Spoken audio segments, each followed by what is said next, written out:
नौबत खाने में इबादत प्रश्न और उत्तर करेंगे। पहला प्रश्न है, डुमराव की महत्ता किस कारण से है? उत्तर लिखेंगे। प्रस्तुत पाठ हमारे हिंदी पाठ्य पुस्तक गोधली भाग 2 से लिया गया है। पाठ का नाम नौबत खाने में इबादत और लेखक का नाम यतेंद्र मिश्र है।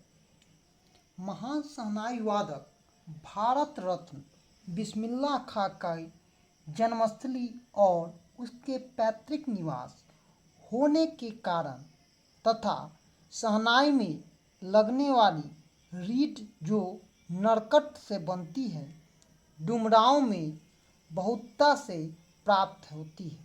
इसलिए डुमरांव की महत्ता अपने आप में स्थान रखता था। दूसरा है, सुशिरवाद किन्हें कहते हैं? शहनाई शब्द की व्युत्पत्ति किस प्रकार हुई? सुशिर वाद्य यंत्र उसे कहते हैं जो फूंक कर बजाया जाता है, जैसे शहनाई, बंसी, मुरली, बीना और सारे वाद्य यंत्र। अरब देश में जिस वाद्य यंत्र में नरकट का प्रयोग होता है वह नय कहलाता है।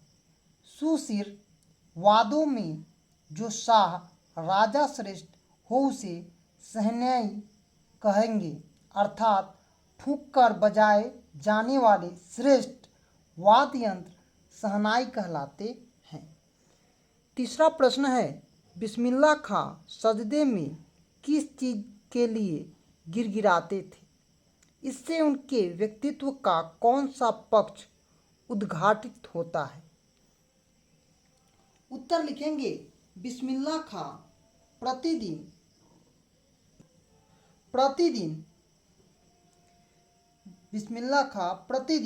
5 बजे नमाज के बाद सजदे में सुर पाने के लिए गिड़गिड़ाते हुए इबादत करते थे।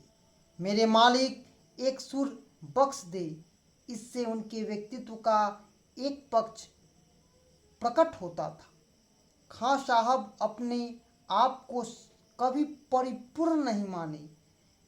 80 वर्ष की शहनाई वाद यात्रा में अपने आप को एक रियाजी ही मानते थे तथा बालाजी के नौबत खाने में अपने को रियाजी ही मानकर इबादत करते थे। चौथा प्रश्न है, मुहर्रम पर्व से बिस्मिल्लाह खां के जुड़ाव का परिचय पाठ के आधार पर दें। उत्तर लिखेंगे। मुहर्रम पर्व शिया मुसलमानों के लिए गम का पर्व है। लोग अपने को गीत और वाद्य यंत्रों से 10 दिनों तक दूर रखते हैं। उसमें 8वां दिन विशेष रूप से मान्य है। लेकिन बिस्मिल्लाह खां की वाद्य यंत्र शहनाई, जिसकी ध्वनि मंगल कार्यों में उपयुक्त मानी जाती है, 8वें रोज अवश्य बजती थी। वे दलमंडी से फतमान तक की 8 किलोमीटर की दूरी पैदल चलकर नौहा बाजार लाखों लोगों की आंखों को इमाम हुसैन और उनके परिवार वालों की शहादत पर्व पर गम से नम्न कर देते थे। इस प्रकार शहनाई के साथ बिस्मिल्लाह खां मुहर्रम पर्व से विशेष रूप से जुड़े थे। 5वां प्रश्न है, संगीतमय कचौड़ी का आप क्या अर्थ समझते हैं? उत्तर है, संगीतमय कचौड़ी की चर्चा करते हुए लेखक ने कहा है, बिस्मिल्लाह खां कचौड़ी खाने के शौकीन थे। वे प्रतिदिन कुलसुम की संगीतमय कचौड़ी का स्वाद तो लेते थे, साथ ही साथ वह रियाजी भी होते थे। इस प्रकार के कुलसुम कड़ाही के करकराहे घी से जब कचौड़ी डालती थी तो कड़ाही से निकलने वाली छन छन की आवाज़ खां साहब को संगीत के सारे आरोह अवरोह दिखाते थे। छठा प्रश्न है, बिस्मिल्लाह खां जब काशी से बाहर प्रदर्शन करते थे तो क्या करते थे? इससे हमें क्या सीख मिलती है?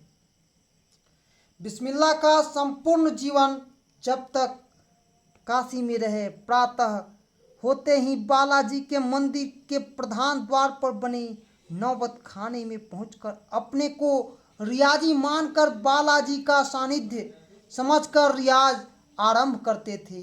जब कभी भी काशी से बाहर प्रदर्शन करने के लिए जाते तो प्रदर्शन से पूर्व भगवान काशी विश्वनाथ और बालाजी की तरफ मुंह करके दोनों के नामों से पहले शहनाई के स्वर देते, मानो वे अपने उस्ताद को प्रथम स्वर अर्पित कर रहे हो। सातवां प्रश्न है, बिस्मिल्लाह खां का मतलब बिस्मिल्लाह खां की शहनाई। एक कलाकार के रूप में बिस्मिल्लाह खां का परिचय पाठ के आधार पर करना है। बिस्मिल्लाह खां की ख्याति बिस्मिल्लाह खां की शहनाई वादन से हुई है, यानी उन्होंने जो कुछ भी कलाकार क्षेत्र में प्राप्त किया है उसका कारण उनकी शहनाई वादन है। क्योंकि खां साहब की एक शिष्या ने जब पूछा था कि अब आप भारत रत्न प्राप्त कर लिए तो भी फटी लुंगी क्यों पहनते हैं, तो खां साहब ने बड़े ही सजह स्वभाव में और स्वर से कहा था, धत पगली ई भारत रत्न हमको शहनाई पे मिला है, लुंगी पर नहीं। इसीलिए तो बिस्मिल्लाह खां विश्वविख्यात शहनाई वादन में अग्रणीय थे। जब भी बिस्मिल्लाह खां की हाथ से शहनाई आई तो शहनाई में फूंक पड़ी तो शहनाई की आवाज़ में मानो जादू आ जाता था। तो शहनाई की कलाकारी शुरू होते ही सारा वातावरण सुर ताल और लय में लीन हो जाता था।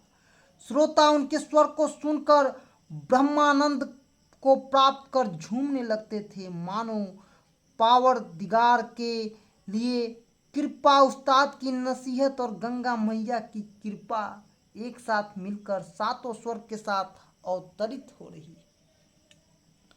खां साहब एक महान कलाकार के रूप में इसलिए भी प्रसिद्ध पाए क्योंकि वे कभी परिपूर्ण नहीं माने गए।